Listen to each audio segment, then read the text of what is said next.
all you can do is just keep winning your games and focus on your job. Yeah, exactly. That's what we've been doing all season, so there's no need to change now. Just concentrate on what we need to do and win as many games as we can. And so far we've been doing that really well, so we're just concentrating on ourselves.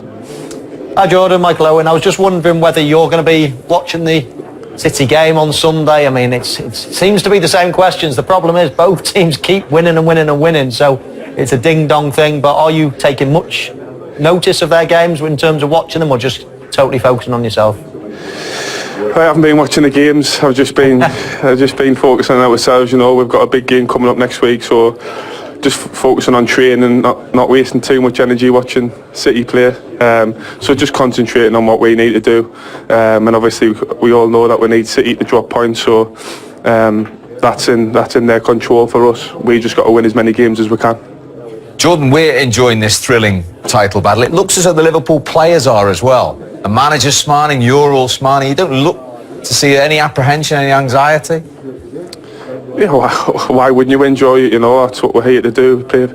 We play for one of the biggest clubs in the world, so you come here and you've got to win games. And that's what we love doing. We want a challenge. The focus has been brilliant all season, and we've enjoyed the football we've been playing. And we're going to continue that, not only for this season but for the future ahead. Season after season, you need to keep going if you want to challenge for trophies, and that's what we want to do. That's what we want to achieve, and hopefully that can be this season. But like I say, we've got a young squad that can challenge for many years to come.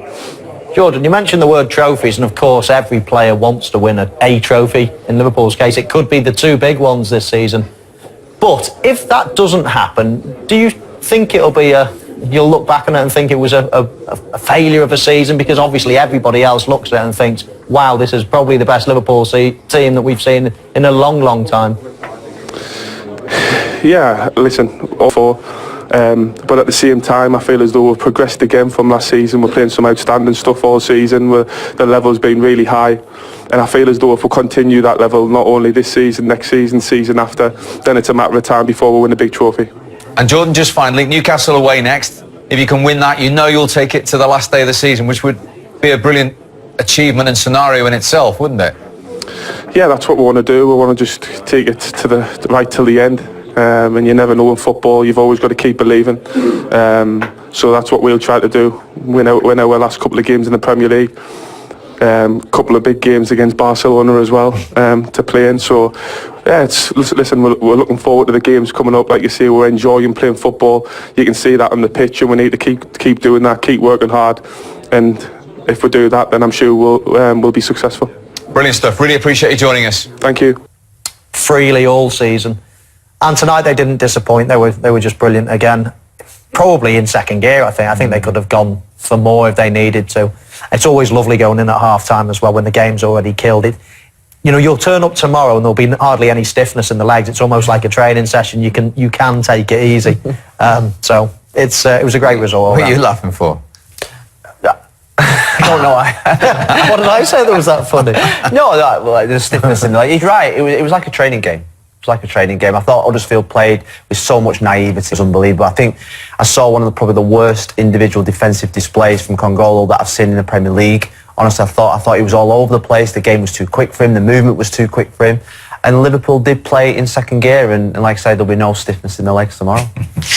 Doesn't half help when you get a start after 15 seconds like the one they got tonight. Yeah, and Huddersfield probably to their own downfall in a way. I think you've got to be quite positive at Anfield. And I don't blame the goalkeeper really for this ball. The ball before going negative, going backwards was probably poor, and then it's just taking too much time on the ball. You're at Anfield, you're in the Premier League. Come on, you need to be lively. As you see, the ball is on.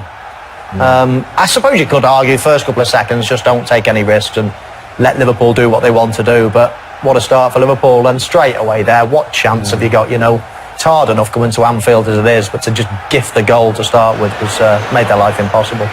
And you mentioned both the fullbacks prior to kick-off and how they've delivered assists like that this season. I think Robertson's been unbelievable. I really do. I think when you talk about delivery from one side, he's been by far the best left back in the league. No marking in the middle. Mane's just in between the two centre-backs. He gets a good power on the air, but it's the delivery from the left-hand side. The energy that he shows is phenomenal. Do you know what I would say as well, though, with the goal there? I'm surprised how much power he gets for the cross in. And it was the same for the last goal that he scored. This goal in particular, I really like. I think it's a typical Liverpool goal. You see Sturridge dropping off into the false 9 position and leaving that big hole, and then, you know, Salah's eyes must light up as soon as he sees that type of movement from the centre forward. It just means he can sprint into that gap and all over. And it didn't get any better for Huddersfield in that second half, that it could have easily been more than the 2 second half goals that we saw. Yeah, it was pretty comfortable. You know, again, it's another cross, but again, I just sort of draw your attention to Mane's header. I mean, the ball hasn't got that much pace on it.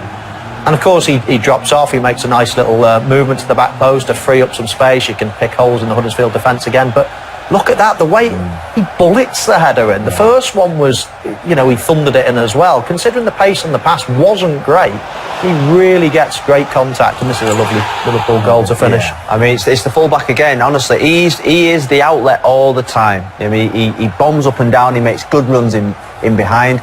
And in Salah and Mane, they've got the 2 most informed strikers in the league at this moment in time. Well, But, I think Robertson's the most important thing. His energy was frightening. We'll get to Robertson in a moment. They've got the 2 top scorers in the league. And Mo Salah, as we've mentioned, back-to-back 20 league goals for Liverpool. He's only the 3rd player to do that in Liverpool's history. Luis Suarez and Robbie Fowler were the other 2. You knew that anyway.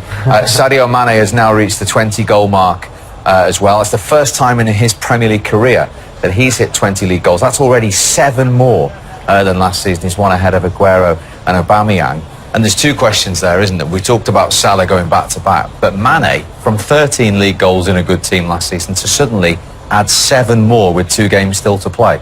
Yeah, well, when you're getting goals like that from 2 men, and they're not really the main centre forward, so to speak, it's quite staggering. But they've been like that for many years, really, now. Under Brendan Rodgers, they had, you know, Sterling, Sturridge and Suarez, and they all used to chip in with lots of goals. So it's been a theme, really, for the last few years. Now this, you know, awesome threesome, let's say, at the moment, is just carrying on the baton, and if anything, improving. I mean, it's staggering the amount of goals and the way they share it all about. You can't really pick up any one of them because they're all dangerous. The variety of goals that Mane scores is so impressive. And you think, you know, he's a dribbler, he left foot, right foot, but the 2 headers tonight, the second one, like Michael said, to generate that power and the bullet in the header was fantastic. Mane, for me, has impressed me more than probably Salah this season in terms of he's really, that extra 10 goals that he scored has took Liverpool up to probably challenging Man City. And just to back up your points about Andy Robertson with those 2 assists tonight, phenomenal statistics really for the left-back. Look at that. Level most assists in a Premier League season, along with Phil's former Everton teammate Leighton Baines, another former Everton player in the mid-90s, Andy Hinchcliffe, and Alexander-Arnold is up there as well. So we're talking about 2 strikers hitting the 20-goal mark.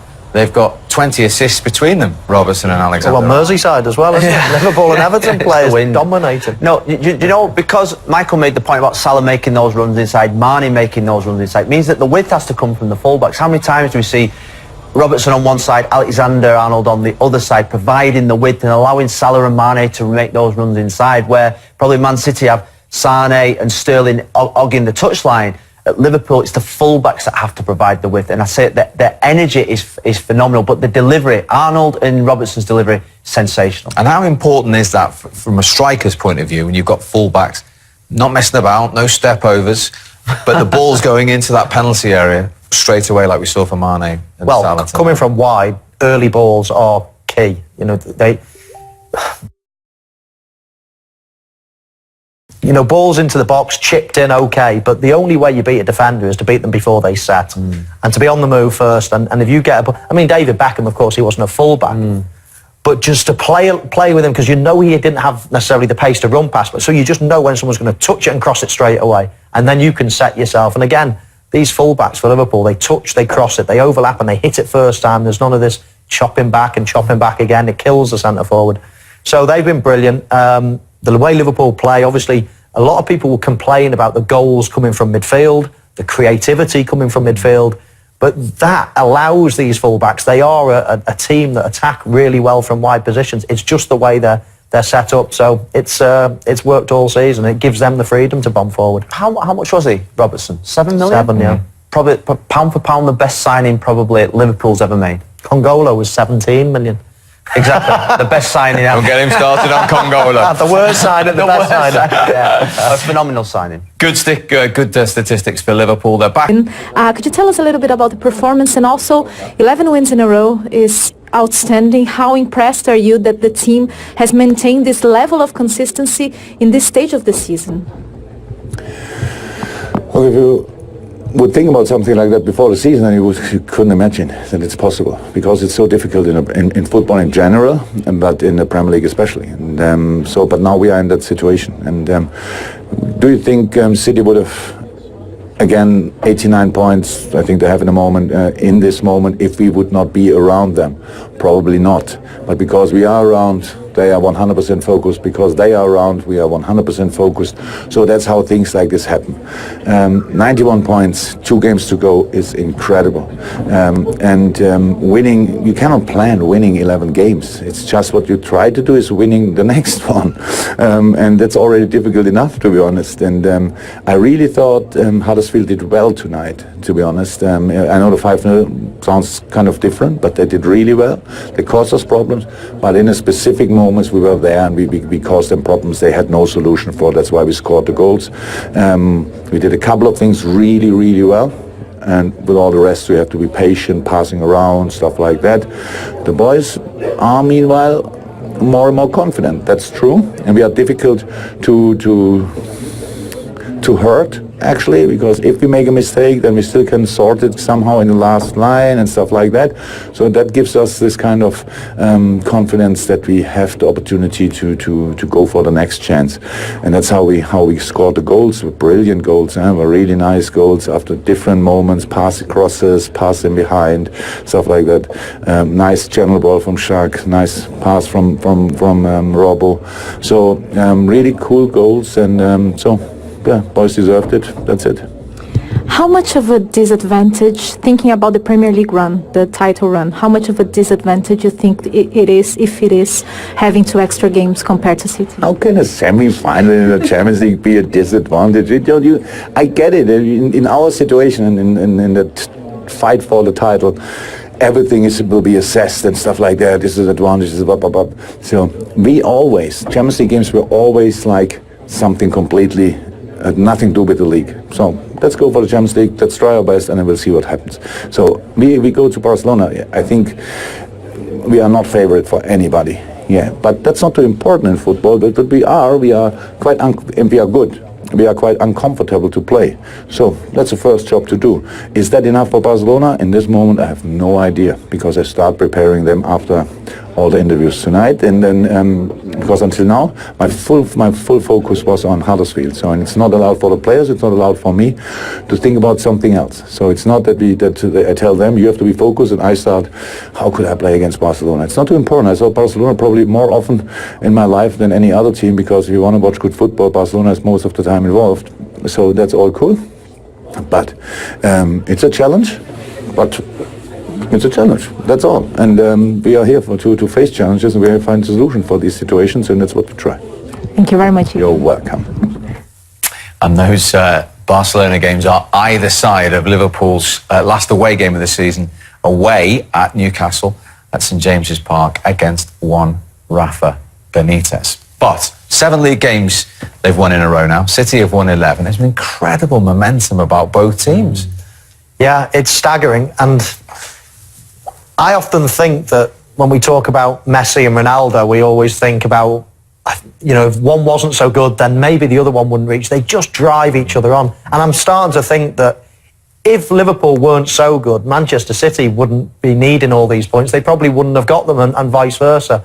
So I think both teams are really dragging each other to a new level. Probably one that even Jurgen Klopp there says you would never expect it. You'd never think it would be possible. So I think they're both dragging each other now to an area and to a level where they didn't think was possible. And whether they could sustain this again next season without each other, remains to be seen, but it sure is a good ride while we're Well, he's made that point coming into this game, hasn't he? If they don't win the title this year, it's still a 20-odd point swing. It's still a foundation. It won't be the last time Liverpool challenge for a title. No, it won't, because they've got great players and a great manager. And like we said before the game, they're actually winning. 91 points is a phenomenal. If you ask Pep Guardiola, I bet he thinks this Liverpool team's dangerous. They're a pain in our backside, because you know what? They are taking them right to the wire. There's one team like Liverpool tonight that look fresh, that look happy, that look relaxed. And City, after the games that they've played over the last week, you know, they may be tired. They may be stressed about the team that's chasing them all the time. The pressure is now on City to go to Burnley. They know it's a horrible place to go and try and win games of football. So I still got a sneaky feeling that Liverpool will win the title. Oh, I hope he's right. I actually don't. I'm speechless. Yeah. And that record at home, we've seen Palace shock City at the Etihad this season. Over 2 years since Crystal Palace, ironically, under Sam Allardyce, won a league game at Anfield. I mean, that's no fluke whatsoever. No, everybody wants their home ground to be a fortress, don't they? And when you look at it, and you mentioned Crystal Palace, they're one of the few teams in the Premier League, or very few, I should say, with a better away record than home. Most teams need a good home record to have a good season. And Liverpool are building this new stadium into a fortress. There's no question about it. It's been coming and coming and coming. Probably for some years now, it's always been difficult. I always think of the European nights when it's very hard to beat Liverpool in a European game. But now it's just sending into everything. You know, any game that you play against Liverpool, I never see them getting beat. I don't not see them. I never envisage them getting beat at home. You can bring anyone to Anfield, and I just fancy them to win all the time. They're that good. Let's get back to Sunday then. I think it's all agreed Manchester City wouldn't have expected any kind of upset tonight. No. They expected Liverpool to win the game. So the mindset hasn't changed, but Sean Dyche has said today they won't get a walk in the park. They know what they're going to get at Burnley. They only won there by a single goal last season. Is that the most challenging fixture left for them? Did you know what, on Wednesday night we probably watched Man City against Man United and thought, this City team is unbelievable. David Silva, Bernardo Silva, the way they play football, the style, they're going to win the league. We've watched Liverpool tonight and we've said, Liverpool are going to win the league. They're both that good. City could go to Burnley on Sunday and win by 4. They're that good a team, but you just hope, Liverpool fans will be hoping that they're fatigued, they're tired, that Burnley, with no pressure on, play like a real doggy Burnley side can play at home, 4-4-2, long ball, second balls, upset the rhythm. That's what you're hoping for, but you know what? Can I see City slipping up? This is the game that I can see. This is the only game I can see that City have got left that they might be able to slip up. This will be a harder game than going to Old Trafford, I think. In what way? Well, I just think that United have to come out and play. You know, they're under pressure with their own fans for a reaction. They've got to get on the front foot, got to put some tackles in. You know, it's sometimes nice as a footballer when you're playing in the top team to go to another team that fancies themselves as well, that has to come out and play. The worst times are when teams actually accept that they're not as good as you and they do things differently. They play long balls, they play, for set pieces, they put everyone behind the ball, they do things that aren't that conventional. And Burnley are one of the most unconventional teams in the Premier League. This is, in my opinion, the big chance for them to drop points. If they win this game, I think they're going to go on to be champions. But at the very least, as we said to Jordan Henderson, if they can win at Newcastle, Liverpool, aside what goes on at Turf Moor on Sunday, if Liverpool can win at Newcastle, this race goes to the last day, which is an achievement in itself. It is. It's a great achievement. And what a season they've had. They're running Europe, they're running the Premier League. And it's the question that I asked to Jordan Henderson, and I asked it him, although I believe something different. I know that even if they don't win something, I will still be mightily proud of the Liverpool team. They've been absolutely brilliant. Well, they certainly were tonight, gentlemen. Thank you very much indeed, as always. Liverpool back on top of the pile. Another question for the champions on Sunday.